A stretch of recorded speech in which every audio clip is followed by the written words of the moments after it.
Hello everyone, Radhe Radhe. मैं आ गया हूँ सीए इंटर के स्टडी सिनारियो एमसीक्यू सॉल्व करवाने। बहुत सारे बच्चों को ये डाउट है, सर इंटरमीडिएट का अटेम्प्ट दे रहे हैं, लेकिन इंटरमीडिएट में आज के डेट में अगर तुम चेक कर रहे हो तो ICAR is focusing on case study based MCQ scenarios, जहाँ पे बहुत सारी केस स्टडी लिखी हुई रहेगी और वो केस स्टडी बेसिस पे एमसीक्यू रहेंगे जो एमसीक्यू तुमको सॉल्व करने हैं। तो बहुत सारे स्टूडेंट के मन में डाउट है, सर ये कैसे सॉल्व करना है, तो इसके लिए यहाँ पे पूरे टिप्स मैंने लिख के तुम्हारे लिए पीडीएफ बनाया है स्पेशली फॉर मई 2025 अटेम्प्ट। और सैंपल बेसिस पे अपन रोज दो दो केस स्टडी सिनारियो सॉल्व करेंगे ताकि तुम्हारे को केस स्टडी सॉल्व करने के लिए टेंशन ना रहे। ठीक है, तो सबसे पहले लेट्स डिस्कस कि किस तरीके से सर केस स्टडी सिनारियो अगर एग्जाम में आता है तो उसको किस तरीके से टैकल करना है।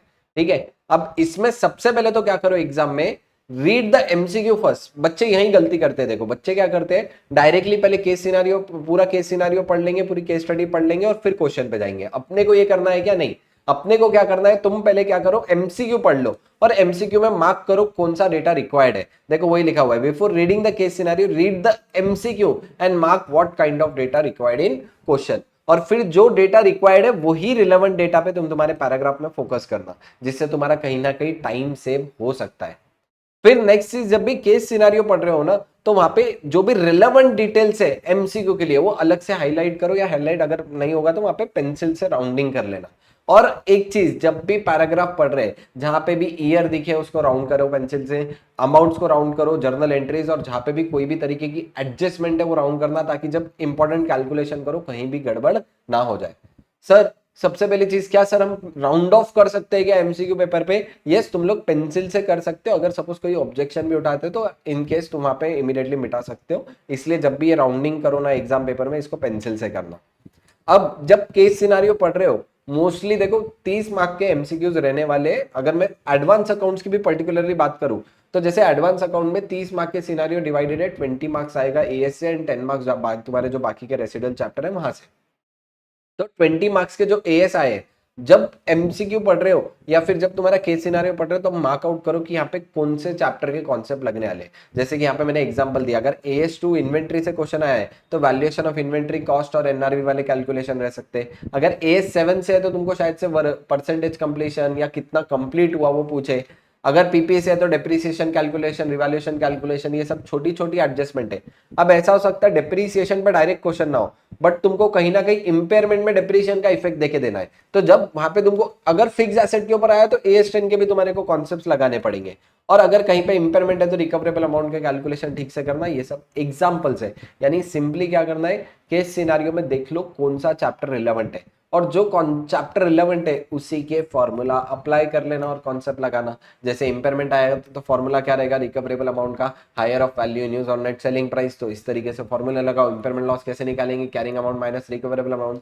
ये सब चीजें ऑटोमेटिकली तुम्हारे दिमाग में रन होनी चाहिए। कब? जैसे ही तुमने इंपेयरमेंट देखा कि एमसीक्यू में इंपेयरमेंट पूछा तो इंपेयरमेंट के पूरे कॉन्सेप्ट तुम्हारे दिमाग में रन होने चाहिए और वही कॉन्सेप्ट तुमको तुम्हारे केस सिनारियो पे लगाने पड़ेंगे। अच्छा, अगेन सर कैलकुलेशन अप्रोक्सीमेट करे या एक्यूरेट? देखो बहुत बार क्या होगा, एक्यूरेट कैलकुलेशन करने के चक्कर में है ना तुम पूरा बहुत टाइम इन्वॉल्व कर दोगे। तो इसलिए क्या है, वैसे भी अपने पास 4 ऑप्शन है, 4 ऑप्शन में नियरली आंसर लाना है, तो ज्यादा टेंशन मतलब अप्रोक्सीमेट या एक्यूरेट बेसिस पे भी आंसर ला सकते हो, कहीं ना कहीं तुम्हारा मैच हो जाएगा। लेकिन अगर जो तुम्हारा एक्यूरेट आंसर आया वो 2 ऑप्शन से मैच कर रहा है तो वो केस में डिटेल में कैलकुलेशन कर लेना। और लास्ट क्या है, avoid common mistake, incorrect rounding off मत करो। अप्लाइंग रॉन्ग एएस, कभी कभी तुम एएस ही लगा अलग लगा के आए, एएस 26 एएस 28 पूछा, तुम एएस 10 पूरा लगा के आ गए, तो गलत अप्लाई नहीं करना और कहीं पे भी एडजस्टमेंट को मिस इंटरप्रेट मत करना।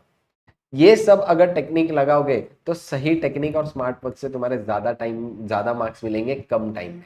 इसलिए देखो ध्यान रखना, वापिस से बता रहा हूँ, एक बार समराइज कर लेते हैं अपन फटाफट। क्या करना है सर, क्या डायरेक्टली पहले केस सिनारियो पढ़ना है क्या? नहीं, पहले तुमको क्या करना है, पहले क्वेश्चंस पढ़ लो, उसके बेसिस पे केस सिनारियो। सेकेंड चीज सर, केस सिनारियो पढ़ते टाइम क्या करना, जो जो तुमको रिलेवेंट डिटेल्स लगे वो पेंसिल से सर्कल कर लो। उसके बाद क्या करना, जहां पे भी कोई भी ईयर है, अमाउंट है, एडजस्टमेंट है, उसको अलग से सर्कल कर लो ताकि इसके बेसिस पे अपने को जमे। और एक बात बताओगे, 30 मार्क्स के हर सब्जेक्ट में, चाहे वो एडवांस अकाउंट्स हो, लॉ हो, ऑडिटिंग हो, कॉस्टिंग हो, टैक्स है, सारे के सारे पेपर में 30 मार्क के एमसीक्यू है। और ये 30 मार्क्स के एमसीक्यू है ना, यहाँ पे अपना एक भी मार्क्स जाना नहीं चाहिए, अपने को मेक श्योर करना है। इसलिए ध्यान रखना कि जब भी कोई भी केस सिनेरियो आए, कोई भी केस स्टडी आए, हर एक कैलकुलेशन ठीक से करना, ताकि यहाँ पे कई मार्क्स अपने जाने नहीं चाहिए। यहीं पे ही अपने को श्योर हो भाई पास तो पक्का हो रहे हैं एग्जाम देके। अच्छा, इसके बाद देखो मैंने है ना तुम्हारे लिए स्पेशली आईसीआई केस स्टडीज का कंपाइलेशन बनाया ये वाला। अच्छा, ये कंपाइलेशन में तुम देखेंगे पहले पूरे आईसीआई के क्वेश्चन है, फिर थोड़े से मैंने मेरे खुद के सेल्फ क्वेश्चन प्रिपेयर किए हुए डाले, other case study scenario for practice, और इसके बाद है ना कुछ केस सिनेरियो आईसीआई ने मई 2025 वाले अटेम्प्ट में मॉड्यूल में ऐड किए, तो वो वाले भी मैंने यहाँ पे अलग से डाल दिए। सर ये पीडीएफ का मिलेगा, ऊपर वाला टिप्स वाला पीडीएफ और ये वाला पीडीएफ डायरेक्टली जाओ Telegram channel study with CA Ekansh Rajdev sir के टेलीग्राम चैनल पे जाओ, वहाँ पे अगर तुम जाके देखोगे सारे पीडीएफ तुमको मिलेंगे, सारे पीडीएफ का तुम यूटिलाइज कर सकते हो। तो जिनको भी टेलीग्राम चैनल की लिंक मैंने ऑलरेडी ये वीडियो में डाल दी है, वीडियो के डिस्क्रिप्शन में, तो जाके तुम कनेक्ट कर सकते हो।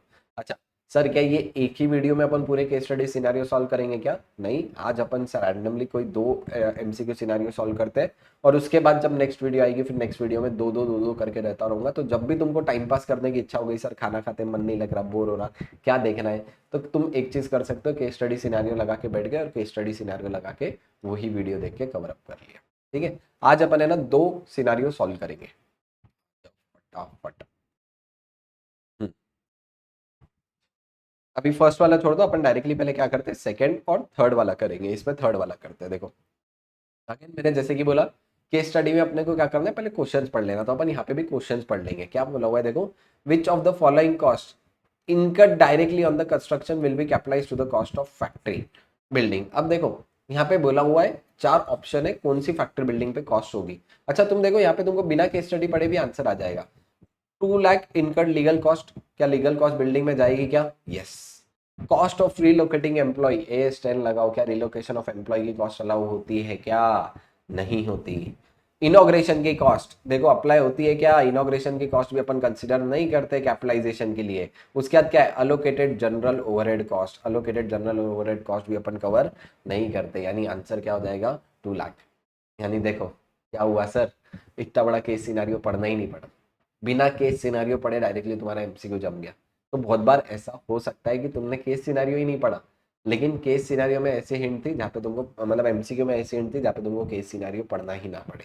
तो ऐसा हो सकता है, इसलिए पहले क्या करो, एमसीक्यू पढ़ लो। नेक्स्ट क्या है, what is the employment cost of construction workers will be capitalise, यानी अपने को चेक करना पड़ेगा कि वर्कर की कंस्ट्रक्शन कॉस्ट कितनी कैपिटलाइज होगी कॉस्ट ऑफ फैक्ट्री को। यानी ये क्वेश्चन में बेसिकली मेरे को कॉस्ट ऑफ फैक्ट्री निकालना पड़ सकता है, और आगे पूछा भी है, एक तो borrowing cost to capitalise cost of factory और कैरिंग अमाउंट ऑफ, देखो यहाँ पे क्या बोला हुआ है, what is the carrying amount after depreciation. After depreciation मतलब क्या, जो साल में फैक्ट्री बिल्डिंग बनेगी उसका डिप्रीसिएशन के बाद में जो बैलेंस आ रहा है in the balance sheet of Shubham limited as on 31 March 2023, ये निकालना है। यानी 3 अपने को अमाउंट्स निकालने पड़ेंगे। देखो क्या क्या अमाउंट निकालने के थे, एक तो नेट बोरोइंग कॉस्ट, फिर तुम्हारा कॉस्ट ऑफ कंस्ट्रक्शन वर्कर, और उसके बाद है कैरिंग। ठीक है, तो अब ये अपने को रिक्वायर्ड डेटा समझ गए। अब अपन आके एमसीक्यू पढ़ते हैं।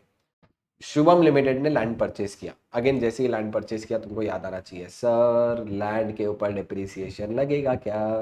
नहीं लगता। अच्छा, कितने की लैंड खरीदी सर? 30 लाख रुपीज की लैंड खरीदी है for the purpose of constructing new factory, यानी 30 लाख की लैंड खरीदी, लैंड के ऊपर डिप्रिसिएशन नहीं होगा। अच्छा, cost of land include legal cost of 2 lakh for the purpose of acquisition. देखो लैंड के रिलेटेड जितने भी कॉस्ट है, इवन इफ लीगल कॉस्ट है, तुमको लगेगा सर लीगल कॉस्ट के ऊपर डिप्रीशिएशन होगा क्या? नहीं होगा। लैंड के रिलेटेड जितनी भी कॉस्ट रहेगी उसके ऊपर कहीं पे भी डिप्रीशिएशन नहीं लगता। अच्छा, कब कंस्ट्रक्शन वर्क स्टार्ट हुआ था, ये इंपॉर्टेंट है। कंस्ट्रक्शन वर्क कब स्टार्ट हुआ? 1 मई, तो ये डेट मार्क कर लो, 1 मई को तुम्हारा कंस्ट्रक्शन वर्क स्टार्ट हुआ। Shubham limited provides you the details of following cost. Land levelling cost, क्या कंसीडर करूंगा क्या लैंड लेवलिंग कॉस्ट? यस। अब देखो अपन 1 बाय 1 साइड बाय साइड लिखते भी चलते हैं। सबसे पहले लैंड की कॉस्ट कितनी थी? 30 लाख। लेवलिंग के खर्चे, सर लेवलिंग के खर्चों पे भी डिप्रीशिएशन लगेगा क्योंकि यस, क्योंकि बिल्डिंग का पार्ट कंसीडर करेंगे इसलिए इसके ऊपर डिप्रीशिएशन लगेगा। 80,000। Employment cost of construction worker per month है, सर डायरेक्ट 29,000 ऐड करूंगा क्या? नहीं, ये पर मंथ है, तो मेरे को क्या देखना पड़ेगा, कितने महीने तक कंस्ट्रक्शन वर्कर ने काम किया और कब से बिगेन हुआ। अब जैसे काम मई से बिगेन हुआ, तो मई से लेके जब तक काम खत्म होता है तब तक की मैं एम्प्लॉयमेंट कॉस्ट ऐड करूंगा, डायरेक्टली नहीं ले सकते। Purchase of material, material purchase किया, आ जाएगा क्या सर? यस आ जाएगा। कितना आएगा मटेरियल की कॉस्ट? यहाँ पे देखो 1 0 प्रिंट नहीं हुआ, 21,24,000। ठीक है, ये पेंडिंग है, ये पेंडिंग वाले को पी रखेंगे। कॉस्ट ऑफ रीलोकेटिंग एम्प्लॉय आती है क्या? Cost of relocating to the new factory नहीं आएगी। Cost of inauguration ceremony, inauguration ceremony के खर्चे, 1 जनवरी को इनॉग्रेशन हुआ, यानी आइडियली ये भी समझ में आ रहा है 1 जनवरी तक कंप्लीट हो गया होगा। अच्छा, इनॉग्रेशन के खर्चे अपन कॉस्ट में नहीं कंसिडर करते। ओवरहेड कॉस्ट डायरेक्टली, देखो ये इंपॉर्टेंट है, directly on the construction of factory, factory के कंस्ट्रक्शन डायरेक्ट ओवरहेड है। डायरेक्ट ओवरहेड में लेता हूँ क्या? Definitely yes. अच्छा, लेकिन यहाँ पे ये भी क्या दिया हुआ है? पर मंथ, यानी अगेन मेरे को देखना पड़ेगा कब से कब तक काम चला था। ठीक है, आ जाओ नीचे देखते हैं। अच्छा, यहाँ पे एक और चीज बोला हुआ है, general overhead cost allocated by manager. Manager ने बोला 30,000 जनरल ओवरहेड है, लेकिन कंपनी की ओवरहेड एलोकेशन पॉलिसी से 24,000 आया। ऑडिटर बोलता 15,000 जाना चाहिए। तुमको क्या लगता है कितनी जनरल ओवरहेड कॉस्ट लूंगा? कितनी लूंगा sir? General overhead cost allocated वाली नहीं आती। अपन ओवरहेड्स कब लेंगे? जब ओवरहेड्स डायरेक्टली रिलेटेड होंगे। लेकिन अगर ओवरहेड्स डायरेक्टली रिलेटेड नहीं है, सिर्फ जनरल ओवरहेड है, तो आएंगे क्या? अपन ओवरहेड्स कब लेंगे? जब डायरेक्टली रिलेटेड था। तो ये वाला पूरा क्या कर देना है? आग बंद करके इग्नोर कर दो। ठीक है, नेक्स्ट क्या बोला हुआ है देखो, the construction of factory was completed on 31 दिसंबर। 31 दिसंबर को कंस्ट्रक्शन वर्क कंप्लीट हुआ। अच्छा, production could begin on 1 February. Sir production 1 फरवरी से चालू हुआ, कब से डिप्रीशिएशन लगाऊं? 31 दिसंबर या 1 फरवरी? डेप्रीसिएशन लगेगा 31 दिसंबर से। क्यों 31 दिसंबर? क्योंकि अकाउंट्स में अपन पुट टू यूज को इज्जत देते हैं क्या? नहीं, अकाउंट्स में अपन क्या देखेंगे? कब एसेट कंप्लीट हुआ। अगर 31 दिसंबर को एसेट कंप्लीट हो चुका था, तो 31 दिसंबर से मेरा क्या लगेगा? मेरा डेप्रीसिएशन लगना चालू हो जाएगा, यानी कंप्लीशन की डेट 31 दिसंबर होगी। अच्छा, यानी अब मेरे को दो डेटा निकल सकते हैं, एक तो एम्प्लॉयमेंट कॉस्ट और तुम्हारा निकल सकता है मेरा ओवरहेड कॉस्ट। लेकिन इसमें मेरे को एक चीज देखना हमेशा, अगर कहीं पे भी ड्यू टू अबनॉर्मल रीजन या नॉर्मल रीजन से कहीं कंस्ट्रक्शन वर्क सीज हुआ था क्या। अच्छा, क्वेश्चन में अगर ऐसा कुछ डेटा गिवन है तो उतने टाइम फ्रेम के लिए अपने को हटाना पड़ता है। लेकिन देखते हैं ऐसा कुछ दिया हुआ है क्या क्वेश्चन में, शायद से तो नहीं दिया हुआ है। देखो, overall useful life of the factory building was 40 year. अच्छा, फैक्ट्री बिल्डिंग की यूजफुल लाइफ कितनी है? 40 साल मार्क कर लिया। From the date of completion it was estimated that roof will need to replace 20 year. अब देखो इसमें दो चीजें होगी, टोटल फैक्ट्री बिल्डिंग की लाइफ कितनी है? 40 साल, लेकिन एक मेरे पास रूफ है, रूफ की लाइफ कितनी है? 20 साल। ठीक है, तब देखो 40 साल हो गई मेरी फैक्ट्री बिल्डिंग की लाइफ और 20 साल हो गई मेरी रूफ की लाइफ। अब यहाँ पे जब दो अलग अलग डिफरेंट लाइफ आती है, तब एक AS10 में कॉन्सेप्ट है कंपोनेंट मेथड ऑफ डेप्रिसिएशन। जब दो अलग, एक ही एसेट में दो अलग अलग कंपोनेंट है, तो क्या मैं उसको सेपरेट डेप्रिसिएट करूंगा क्या? यस। लेकिन सर इसकी अमाउंट अलग, कितनी अमाउंट है रूफ की और कितनी अमाउंट है बिल्डिंग की, फैक्ट्री बिल्डिंग की, कैसे निकालेंगे? तो आगे बोला हुआ है देखो।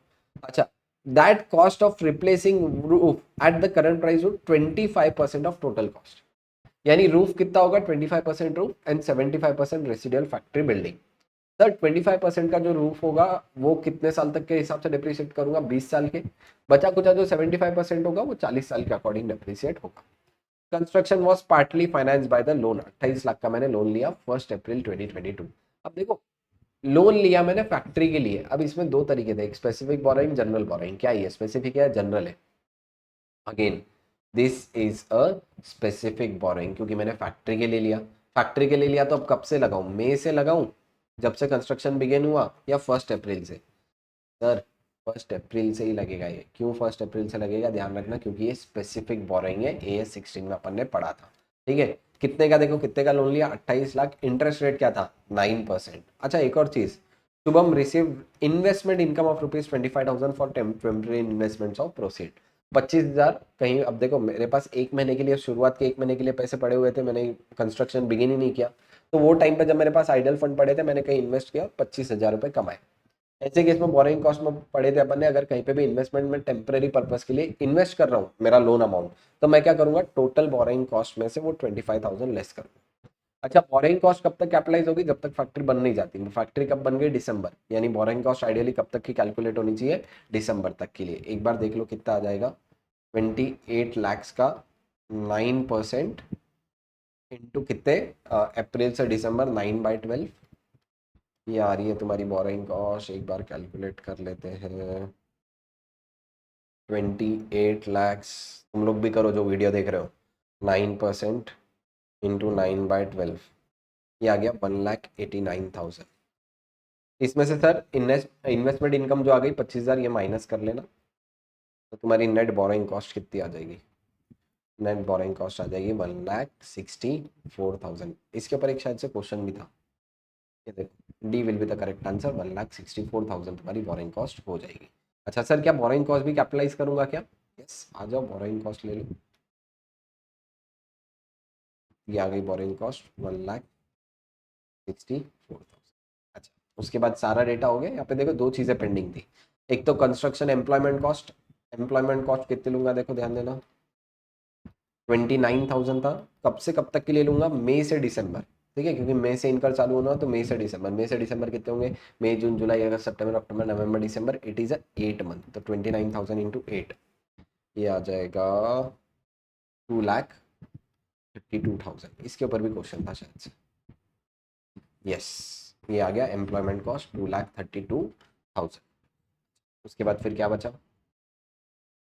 एक और पेंडिंग में बचा, overhead cost incurred directly on the construction of factory 25,000 per month. तो ये ओवरहेड डायरेक्ट वाले आएंगे, ठीक है, 25,000 और 8 मंथ्स, ये आ जाएगा मेरा 25,000 इंटू 8, 2 लाख रुपए। तो देखो टोटल कॉस्ट कितनी आ गई, ध्यान देना। टोटल कॉस्ट आएगी 30 lakhs plus 80,000 plus 21,24,000 plus 1,64,000 plus 2,32,000 plus 2 lakhs, तो it becomes total 58 lakhs rupees. तो मेरा टोटल आ जाता है 58 लाख। अब सर 58 लाख में अपने को देखो 31 मार्च का आफ्टर डिप्रिसिएशन वाला पूछा था, तो इसमें से मेरे को डिप्रिसिएशन माइनस करना पड़ेगा, लेकिन इसमें पहले दो पार्ट थे। एक तो हो गया लैंड, लैंड कितने का था बताओ? 30 lakhs का लैंड था। तो फैक्ट्री बिल्डिंग के कितने आ गए टोटल? फैक्ट्री बिल्डिंग बचेगी 28 लाख। लेकिन सर इसमें भी एक मेथड लगी, component method of depreciation. Component method of depreciation में दो था, एक तो था रूफ और दूसरा बिल्डिंग। रूफ कितना था सर? 25%, और ये था 75%। तो करो कितना आएगा? 28 लाख का 25%, it comes to the 7 lakh, और ये आ जाएगा फिर 21 लाख। 28 का 75%, 21 लाख। सर इसमें डिप्रिसिएशन कितना होगा? डिप्रीशिएशन 7 लाख पे डिप्रीशिएट करूंगा। अब सर एक बात बताओ, डिप्रीशिएशन कब से होगा? दिसंबर में बिल्डिंग कंप्लीट हो गई, यानी जनवरी से डिप्रीशिएशन लगेगा, जनवरी, फरवरी, मार्च, 3 महीने का डिप्रीशिएशन लगना है। इसकी टोटल यूजफुल लाइफ कितनी थी? 20 ईयर्स की यूजफुल लाइफ है, ठीक है। इनटू कितने महीने का लगाना है? 3 मंथ्स का डिप्रीशिएशन लगाना है बाय 12 मंथ्स। कितना आ जाएगा ये देखो, 7 lakh divide by 20 years into 3/12, ये होगा 8750 का डिप्रीशिएशन।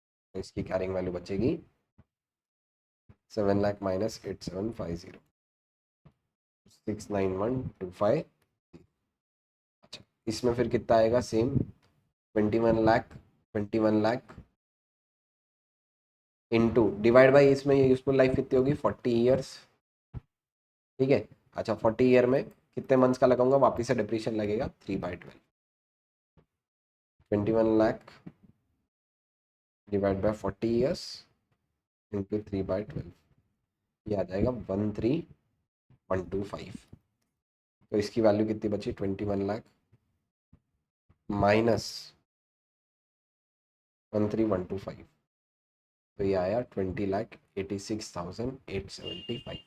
अब देखो बैलेंस शीट में ये वाली बिल्डिंग कितने पे आएगी? एक तो देखो लैंड होगा 30 लाख का, उसके बाद रूफ होगा 691,250, और बिल्डिंग होगी, तो ये कितना हो रहा देखो, 30 लाख, 30 lakhs प्लस 691,250 प्लस 20,86,875, तो ये हो जाएगा 3,06,91,250 प्लस 20,86,875, 57,78,125। तो ये मेरी बैलेंस शीट में बिल्डिंग रहनी चाहिए। देखेंगे आके बैलेंस शीट में क्या इतने ही अमाउंट पर बिल्डिंग है क्या। यस, यहाँ पे तुम्हारा आंसर है, आंसर आ जाएगा तुम्हारा आंसर बी वाला, तो B will be the correct answer. ठीक है।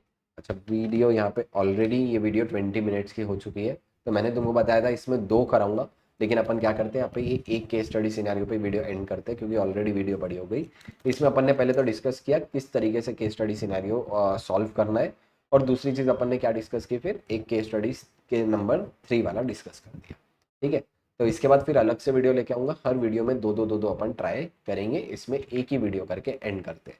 और एक बात बताओ दू, देखो इंटर वालों, it is very very important, तुम्हारे लाइफ का ये सबसे इंपॉर्टेंट फेज है, तो try to give your best effort, कहीं पे भी कम नहीं पड़ना चाहिए, सबसे अच्छे ज़्यादा एफर्ट लगा दो। और कहीं ना कहीं अगर साथ में मेहनत करेंगे तुम और मैं मिलके, और पूरा एफर्ट डालेंगे ना, तो डेफिनेटली हम जीतेंगे। तो जीतना है अब की बार, और CA intermediate both group clear करके ही बताना है। ठीक है। Thank you, see you soon in the next video.